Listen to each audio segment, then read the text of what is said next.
Page 7, word problems, your favorite thing ever. Okay, so angle of elevation, depression. So remember, these are like those examples with ladders, with boats in the water, with buildings and someone looking down below. So I have two different types of examples. I have elevation. That one, someone is standing on the ground and looking up, right? So looking up here. So this is always your angle of elevation. The other example that we had is angle of depression. For this one, someone or something is starting up high and looking down, right? Now we talked about how this person doesn't look straight down here. That would mean they'd have to be like basically facing the floor. It's their line of sight. So they actually look out and then down. So this is always your angle of depression, right? So it's actually the same thing as this angle down here as well. So you can use either of those. I'm gonna use this one up here. Remember, they add up to 90, so you can subtract this angle from 90 to find your missing one.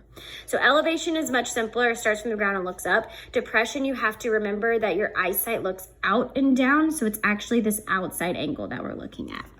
All right, let's try a couple of examples, one of each. Let's look at 18 and 20. Okay, a 30-foot ladder is leaning against an office building. Okay, so I know I've got an office building, which is gonna be this side over here, right? This is an office building. Okay, so I've got an office building here, and I have a 30-foot ladder leaning against it. So this is gonna be 30, because a ladder always leans. If the base of the building is 17 feet from the base of the ladder, so this is the ladder, this is the building, so they're 17 feet apart, what is the angle of elevation? So I'm looking for X, for an angle. Okay, well, when I'm looking for an angle, what do I need to use? I have to use trig. If it asks me for the height, I could use Pythagorean theorem, but I don't have the height there. I'm looking for an angle, so I have to use trig, okay? So I wanna figure out which trig do I use? Sun, so, ka, or toa. Well, I'm given X and I know opposite.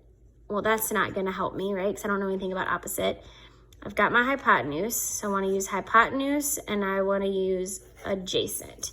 So hypotenuse and adjacent is cosine. So I wanna do cosine X equals adjacent 17 over 30, okay? And then when I plug this in, since I'm looking for an angle, I do inverse cosine, and I do 17 over 30.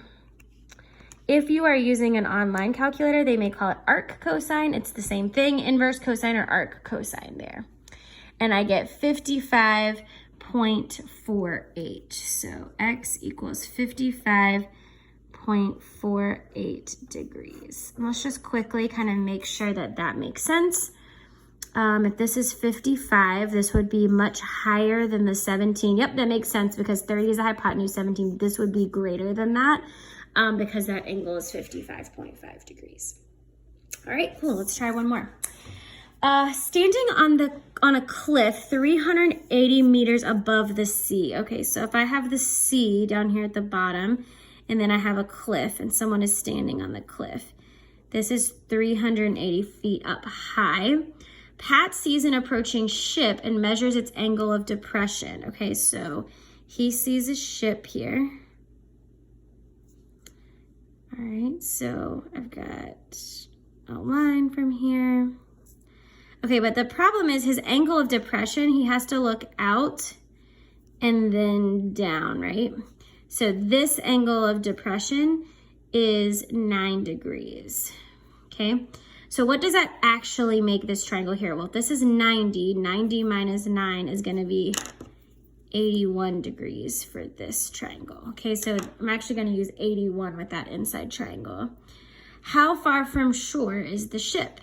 Okay, so I'm looking for how far is the ship from the shore. So this is what I'm looking for here, okay? So how far is the ship? So I'm gonna use green to find that information. All right, well, I'm given 81 degrees, so I need to use opposite and adjacent. Hypotenuse isn't gonna help me, so this is tangent. Tan of 81 equals X over 380. I'm looking for X, so I'm gonna multiply by 380. 380 times tan 81 is 2,399. So X is 2,399 meters. Okay, so this right here is 2,399 meters. Okay, cool. So that's the first part. All right, but then I'm gonna use a different color here. Let's use purple. That sounds really beautiful. Okay, so the next part says, now Pat sights a second ship beyond the first. Okay, so there's a second ship over here. The angle of depression for the second ship is 5 degrees. Okay, so he looks out now. So if I draw, gosh, guys, I'm gonna mess this up. Okay, so if I draw this one, his angle of depression now is 5 degrees. Okay, so what would this new angle in here be? So if this is, oops, that is not correct, I'm sorry.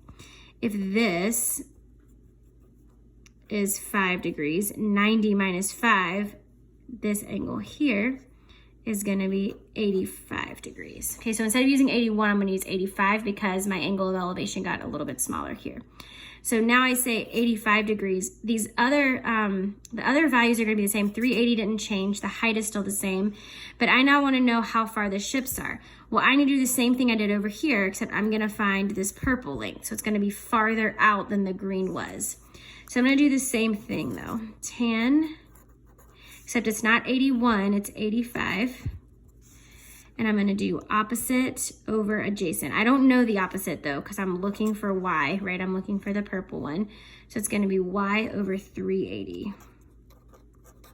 And I'm gonna multiply by 380. So I'm gonna do 380 times tan 85. 380 times tan 85 gives me 4343 meters. Okay, and that makes sense because that's farther out than the other one, right? So he spotted it even further. So this one was 2,399 meters, whereas this boat is 4,343 meters away. Okay, now what is the question asking me to find? How far apart are the ships? Let's use pink to answer that question. How far apart are the ships? So I don't really care how far they are from the dock or from the cliff, right? I care about how far they are. So if X is here, so if this is one of the ships and this is the other ship, I want to know this distance here. So how can I figure out the difference between their distances? Subtract them. So I figure out 4,343 minus 2,399, 43 minus 2,399. That's going to be 1944. So 1,944 meters apart. And there you go. All right, go ahead and try 19 and 21 on your own.